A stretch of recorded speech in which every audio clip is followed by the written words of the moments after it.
میں یہی کہتا ہوں سب لوگوں کو، پوری دنیا کے لوگوں کو، کہ بھائی مجھے ایک آیت بتا دو، مولوی کا اسلام نہیں، مجھے کوئی روایت مت بتاؤ، مجھے کوئی اور چیز مت سناؤ، مجھے صرف تم قرآن سے مجھے بتا دو جس میں لکھا ہو کہ جو مسلمان نہیں ہے، جو بھی اسلام پہ نہیں ہے، اس کو ختم کر دو۔ السلام علیکم ورحمۃ اللہ وبرکاتہ۔ دوستو، بہت بڑی غلط فہمیوں میں سے ایک غلط فہمی یہ بھی ہے کہ جس طرح کفر اور شرک کا معنی لوگوں کو کچھ اور بتا دیا گیا ہے، کچھ اور سمجھ لیا گیا ہے، جس کی وجہ سے بڑی ایک مس انڈرسٹینڈنگ پائی جاتی ہے مسلم ورلڈ کے اندر اور دیگر لوگوں کے درمیان میں۔ تو اسی طرح ایک اور چیز بھی ہے، اور وہ ہے جہاد اور قتال۔ جہاد کا لفظ سنتے ہی تلواریں گونجنے لگتی ہیں ذہن میں، جہاد کا لفظ آتے ہی مارداڑ سمجھنے آ جاتی ہے۔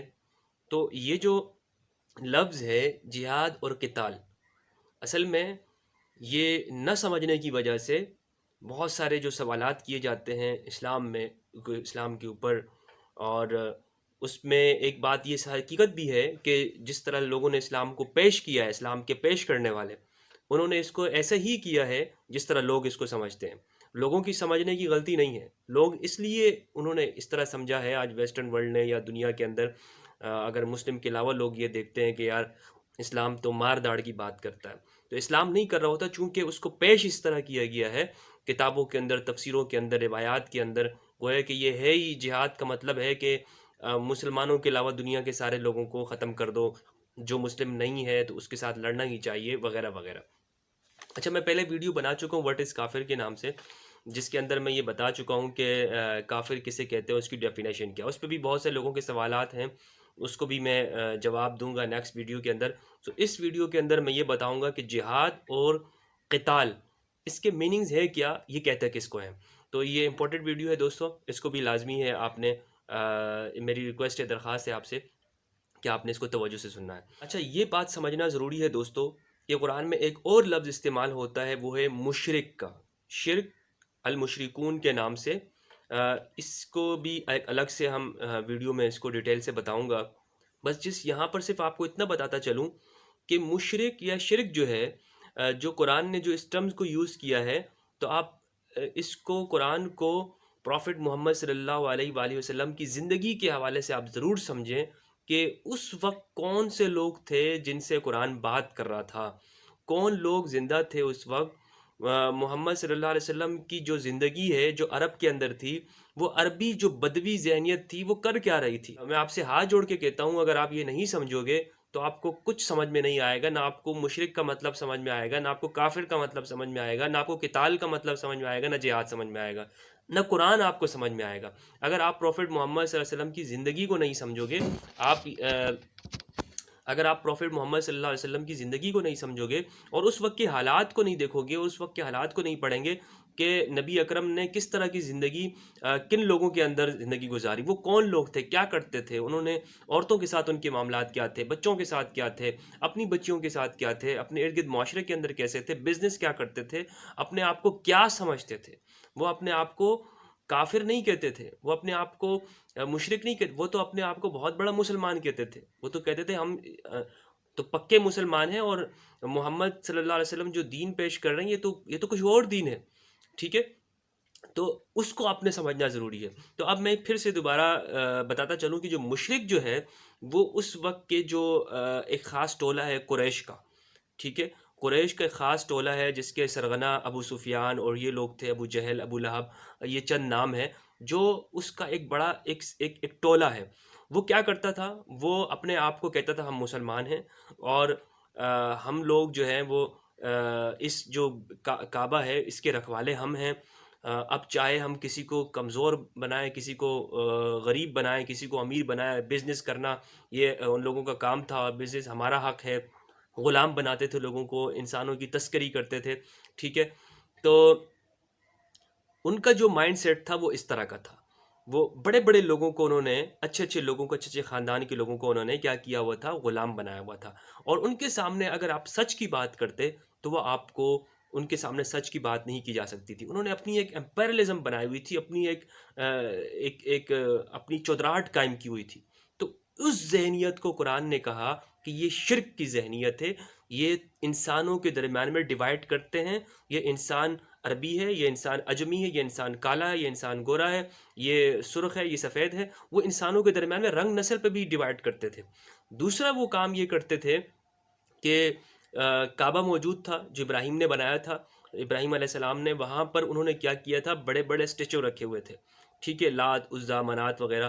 اچھا یہ رکھنا جو ہے نا، یہ جو بناتے تھے، ان عربوں کی ذہنیت میں آپ کو بتاتا ہوں. عربوں کی ذہنیت یہ تھی، مصر کے مشہور رائٹر ہیں جنہوں نے سیرت کی کتاب لکھی ہے، نبی اکرم صلی اللہ علیہ وسلم کی زندگی کی بایوگرافی کے اوپر کتاب لکھی ہے جس کا السیرۃ النبویہ کے نام سے.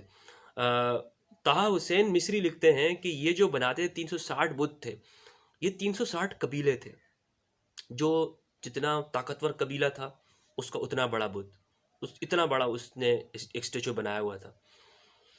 گویا کہ یہ اس کی پولیٹیکل ایک اہمیت کی ایک نشانی تھی. تو وہ اس لیے نہیں بناتے تھے کہ ان کو اس سے کچھ لینا دینا تھا، بلکہ وہ اس لیے بناتے تھے کہ وہ لوگوں کے اوپر اپنا ایک کلچر کا دھاگ بٹھانے کے لیے. تو دراصل وہ انسانوں کو ڈیوائڈ کرنے والے لوگ تھے، انسانوں کو تقسیم کرنے والے لوگ تھے. امیر غریب کا فرق انہوں نے کیا ہوا تھا وہاں پر، اور لوگوں پر ظلم کرتے تھے، ہتھیار چارج کرتے تھے.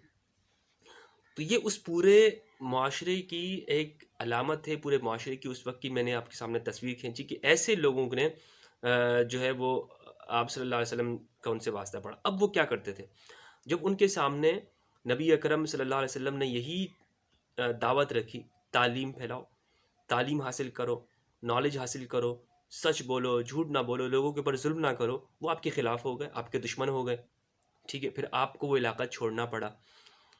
13 سال تک انہیں ویسے ہی سمجھاتے رہے کہ بھائی نہ کرو، نہ کرو، نہ کرو، ایسا نہ کرو. ان کے ساتھ محبت کی بات کرتے رہے، پیار سے پیش آتے رہے.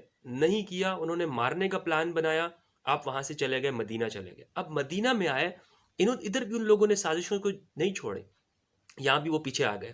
اور مدینہ کے اندر جو لوگ تھے ان کے ساتھ مل کر ابو سفیان نے اور ان لوگوں نے مل کر کیا کیا، پلان بنایا کہ ہم یہاں پر مدینہ پہ چڑھ دوڑیں گے، اور یہاں پر ان مسلمانوں کی یا انسانوں کی جو ہماری ہی قوم کے لوگ ہیں یہاں سے بھاگ کے آئے ہیں ان کو ختم کر دیں گے، تاکہ ہماری جو ایک، یہ تو ہماری ناک کٹ گئی ہے ہمارے قوم کی کہ بھائی ہماری آنکھوں کے نیچے، ہماری ناک کے نیچے سے کچھ لوگ یہاں سے چلے گئے، ہم سے بچ کے چلے گئے.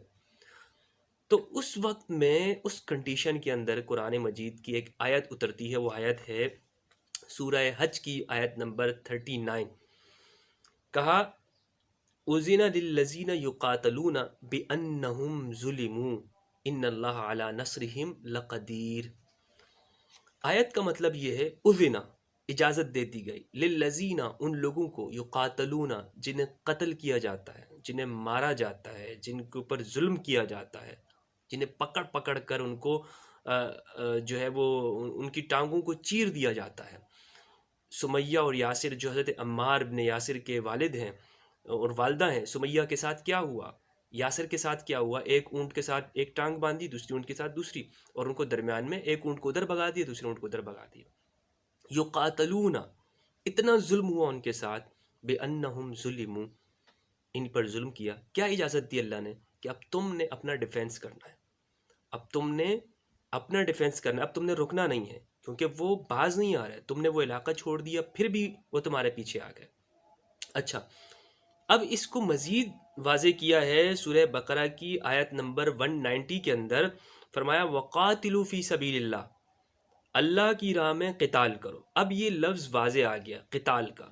اب یہ قتال کا جو لفظ ہے، قتال جس کا مطلب ہوتا ہے لڑنا، ٹھیک ہے، یہ ہے. اور ایک ہے جہاد. جہاد میں نے آپ کو بتاتا چلوں کہ جہاد جو ہے وہ اس کا معنی ہے اسٹرگل کرنا سچائی کی راہ میں. جو بھی شخص سچائی کی راہ میں اسٹرگل کرتا ہے، چاہے اس کو کوئی بھی دھرم ہے، وہ جہاد کہلاتا ہے. اپنے ملک کے لیے، اپنے وطن کے لیے، ٹھیک ہے، وہ جہاد کہلائے گا. اور قتال جو ہے وہ صرف لڑنے کا مطلب میں آتا ہے کہ آپ نے لڑنا ہے. لیکن یہ جو قتال کا لفظ ہے عربی کا ہے، یہ ہوتا ہے دونوں طرف سے، یہ ایک طرف سے نہیں ہوگا. ایک طرف سے جو ہوتا ہے وہ ہوتا ہے قتل، یہ قتال ہے. قتال کا مطلب ہے کوئی آپ کے اوپر لڑنے کے لیے آ رہا ہے، آپ نے اس کے ساتھ لڑ کے اپنے آپ کا ڈیفینس کرنا ہے، اس کا مطلب ہوگا قتال، ٹھیک ہے. اب یہ سورہ بقرہ کی آیت نمبر 190 کے اندر کہا گیا کہ تم قتال کرو. کن لوگوں سے کرو؟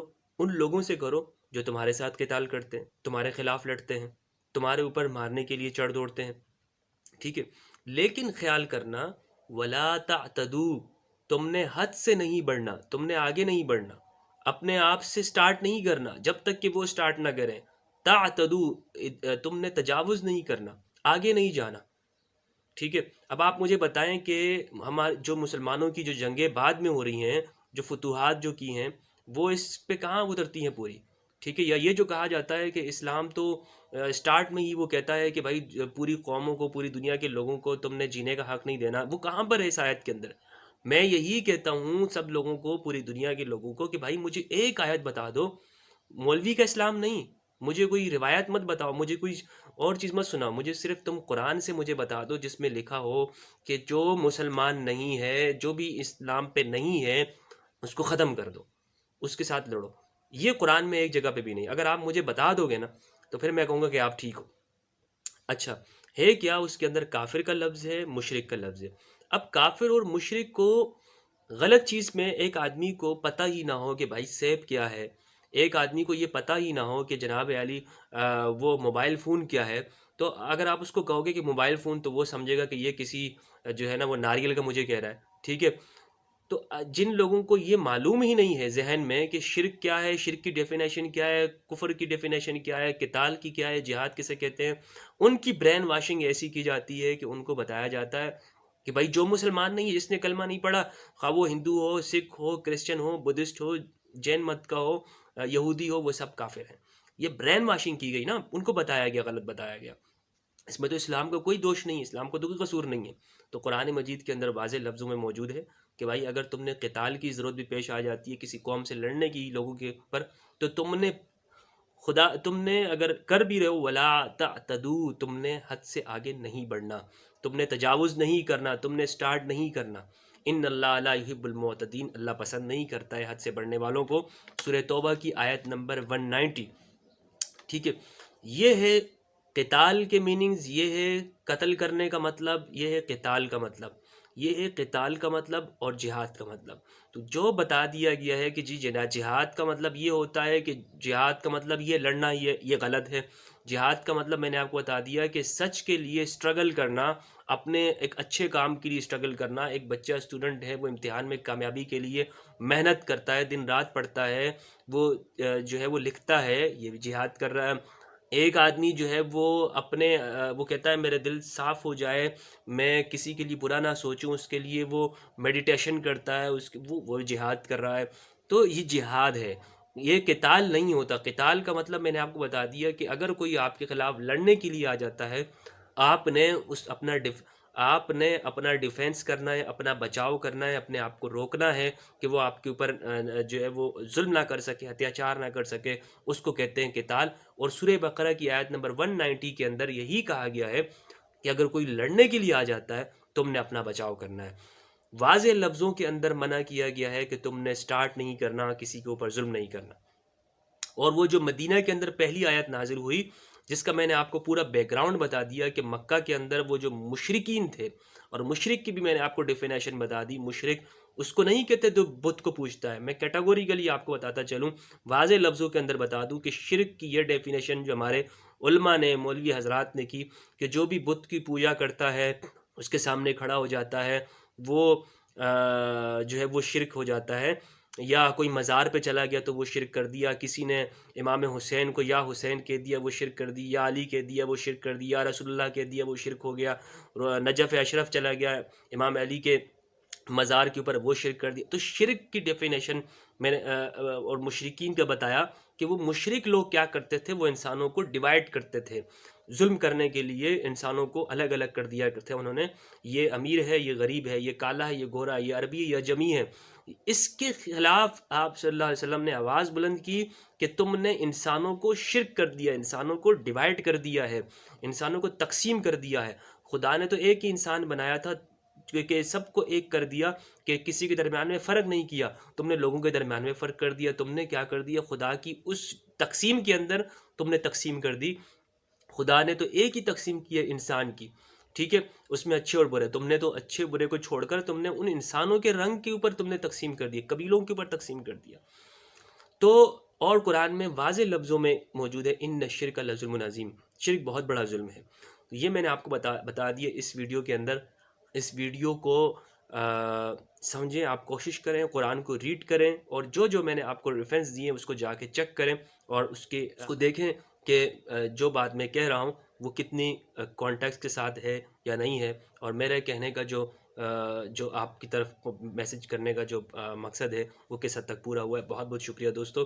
اگر کوئی سوال ہو تو ضرور کمنٹ کیجیے گا، بلکہ کمنٹ کیجیے گا، بتائیے گا کہ آپ کو کوئی چیز سمجھ میں نہیں آئی، اور آپ خود سے اسٹڈی کریں، ریسرچ کریں۔ بہت بہت شکریہ۔